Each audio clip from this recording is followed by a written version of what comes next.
কবিতা কালবেলা, কবি চিত্তরঞ্জন ভট্টাচার্য। যারা বলেছিল তোমার মন্দির আমাকে ডাকে, আমার আজান তোমার ঘুম ভাঙায়, তারা কতটা ঠিক বলেছিল? সবটাই কি তরল ভাষার আবেগ, নাকি যথার্থই সত্যি কিছু ছিল?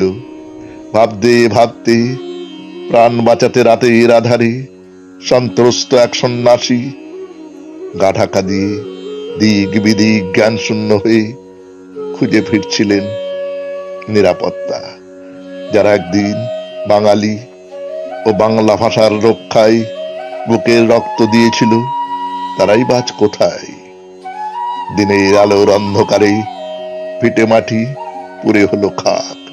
ওরা বলল এদের আকাশটা এমনই রাঙা করেই রাখা। পলায়ন পর সন্ন্যাসী দ্রুত গতি, পায়ে পায়ে মেপে চলে পথ, ফুরোয় না তার অদম্য নিঃশ্বাস।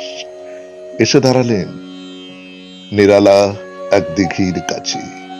দিঘির টলটল কাজল জল দেখে মনে হলো একই বাংলার মানচিত্র, ধলেশ্বরীর মায়া ভরা সজলতা।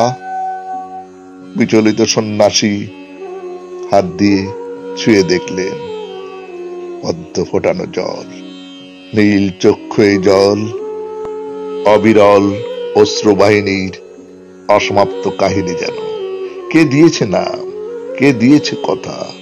সব ব্যথার গল্প বুকে নিয়ে জলের বুকে পড়ে আছে একটা দেশের বিধ্বংস মানচিত্র। সন্ন্যাসী চোখ মেলে দেখতে পান জলের বুকেও বসে আছে ভয়ঙ্কর এক অগ্নিকাণ্ডের মহড়া।